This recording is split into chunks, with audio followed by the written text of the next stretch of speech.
굿모닝입니다. 좋은 아침입니다. 12월 29일 목요일이죠. 우리에게 주신 말씀은 요한 2서 어제에 이어서 7절에서 13절까지 말씀입니다. 7절부터 마지막 절까지 말씀 함께 보겠습니다. 미혹하는 자가 세상에 많이 나왔나니 이는 예수 그리스도께서 육체로 오심을 부인하는 자라. 이런 자가 미혹하는 자요 적 그리스도니 너희는 스스로 삼가 우리가 일한 것을 잃지 말고 오직 온전한 상을 받으라. 지나쳐 그리스도의 교훈 안에 거하지 아니하는 자는 다 하나님을 모시지 못하되 교훈 안에 거하는 그 사람은 아버지와 아들을 모시느니라. 누구든지 이 교훈을 가지지 않고 너희에게 나아가거든 그를 집에 들이지도 말고 인사도 하지 말라.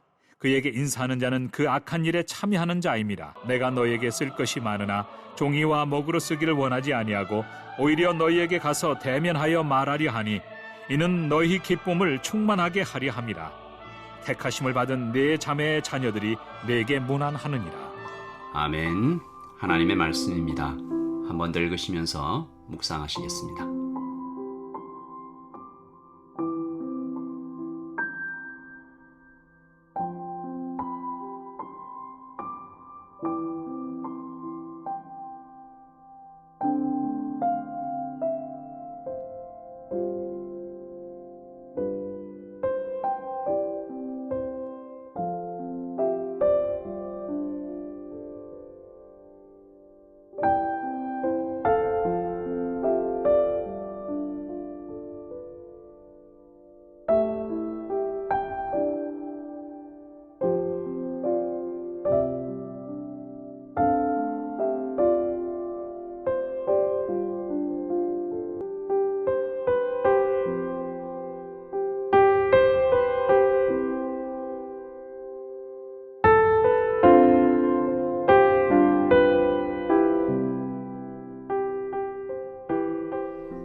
이단에 대한 경계가 굉장히 높아져 가고 있습니다. 도처에 이단이 있는 것 같아요.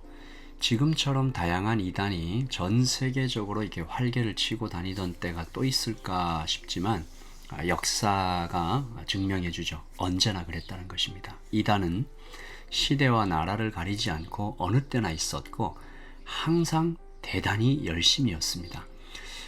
제가 설교를 준비하면서 한국의 이단 상황을 잠깐 좀 살펴봤는데 심각하더라고요. 작년 말의 자료인데 이단에 속한 이가 약 200만 명, 그러니까 기독교 이단인 거죠. 그 중에 90%인 180만 명이 사실은 이전에 기존 교회를 다니던 사람들이었습니다. 그러니까 이게 무슨 말이냐면 현재 한국의 기독교인이 800만 명이거든요. 그 중에 25%가 되는 숫자인 것입니다. 그러니까 누군가가 나 기독교인입니다 라고 얘기하면 그 중에 4명 중 1명은 내가 기독교인입니다 라고 얘기하는 4명 중 1명은 이단이라는 의미가 되는 것이죠. 굉장히 심각한 숫자죠. 초대교회에도 이 이단은 아주 심각한 문제였습니다. 사도는 오늘 7절에 미혹하는 자가 세상에 많이 나왔다라고 얘기를 하죠. 그러니까 숫자가 많다라는 것입니다. 복음을 제대로 알고 따르는 자들은 적고 이단에 빠진 자들은 많았다라고 사도가 한탄하는 거죠. 특별히 이 이단들 중에 예수님께서 육체로 오시지 않았다라고 말하는 자들이 많았습니다. 이 대표적이죠. 사도는 그들을 오늘 7절 보시면 미혹하는 자가 세상에 많이 나왔나니 이는 예수 그리스도께서 육체로 오심을 부인하는 자라. 이런 자가 미혹하는 자요 적그리스도니.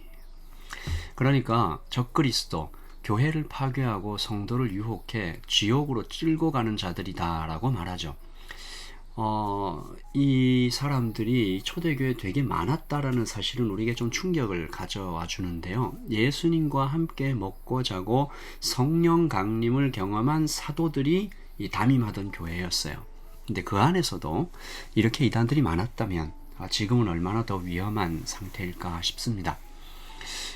이 사도가 예수 그리스도께서 육체로 오심을 부인하는 자들을 향해서 아주 강한 어조로 비판을 하고 있는데 좀 생각을 해봅니다. 예수님께서 육체로 오심을 부정했다. 이게 무슨 뜻일까? 이것을 믿는 것이 왜 그렇게 중요한가? 여러분, 이분들은 이 이단들은 예수님을 부정하는 게 아니에요. 인정해요. 예수님 하나님이십니다라고 경배해요. 그런데 이 땅에 사람의 몸으로는 오시지 않았다라는 것입니다. 이들의 말을 얼핏 들으면 예수님을 굉장히 높이는 것 같아요. 그렇게 고귀하고 아름다우시고 정말 거룩이 완전하신 분께서 어떻게 이 죄 많은 세상에 사람의 몸으로 오시냐? 나는 받아들일 수 없다. 이렇게 얘기하는 건데요. 여러분, 이것이 복음을 철저하게 파괴합니다.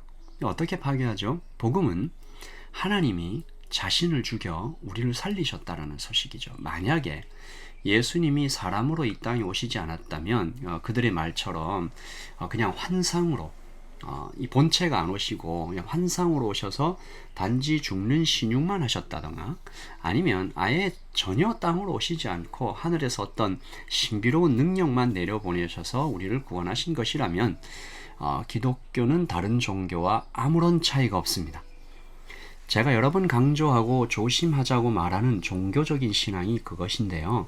종교적인 신앙은 우리에게 뭘 가르쳐줘요? 열심히 신앙생활해라. 그러면 하나님의 사랑을 받을 것이다. 자격을 갖춰라. 그러면 선택될 것이다. 엄청난 노력으로 자신을 증명해라. 그래서 신을 감동시켜라. 그러면 구원받을 것이다. 그것도 아니라면 신에 대한 경배를 멈추겠다고 신을 협박해라. 그러면 최소한 버림받지는 않을 것이다. 등등등이죠. 이런 비슷한 가르침은 세상의 여러 종교에 차고도 넘칩니다. 이 모든 것은 복음이 아니죠. 복음은 지켜야 할 규칙이나 듣고 따라가야 할 교훈이 아닙니다. 복음은 나의 어떤 상황이나 행동과 상관없이 나의 밖에서 일어난 어떤 사건입니다. 하늘이 하늘에 머물지 않고 하늘에서 그저 목소리로만 신비로운 능력으로만 우리에게 오신 것이 아니고 하늘이 땅에 내려와 전해준 소식입니다. 크리스마스, 예수님이 태어나시던 날 천사들이 와서 했던 말도 바로 그것이죠. I bring you good news of great joy for all the people. 온 백성에게 미칠 큰 기쁨의 좋은 소식을 내가 가지고 왔다. 천사들이 그렇게 말했어요. 온 백성에게 for all the people great joy, good news. 온 백성에게 미칠 큰 기쁨의 좋은 소식을 내가 막 가지고 왔다. 여러분, 이것이 복음입니다. 사도는 그러니까 말하는 거죠. 이 복음을 오염시키는 저 이단들과는 아예 접촉도 하지 마라. 10절이죠. 누구든지 이 교훈을 가지지 않고 너희에게 나아가거든 그를 집에 들이지도 말고 인사도 하지 마라. 여러분, 사도의 감정이 좀 느껴지세요? 분노에 찼죠. 호통을 치죠. 인사도 하지 말라. 11절엔 더 심합니다. 11절이죠. 그에게 인사하는 자는 그 악한 일에 참여하는 자다. 너도 똑같은 자다.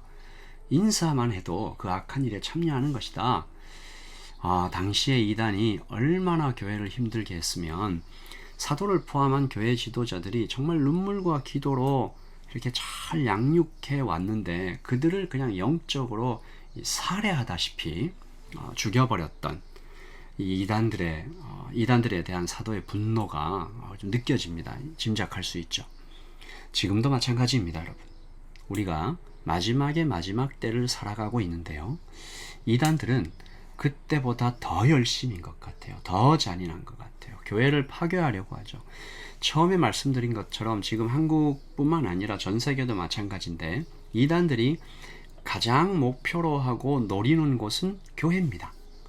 신천지 같은 이단에서는 아예 그냥 문서로 대놓고 교회를 목표로 하죠. 믿지 않는 사람들은 그들의 첫 번째 관심이 아니에요. 노골적으로 교회와 성도를 죽이는 것이 그들의 목표입니다.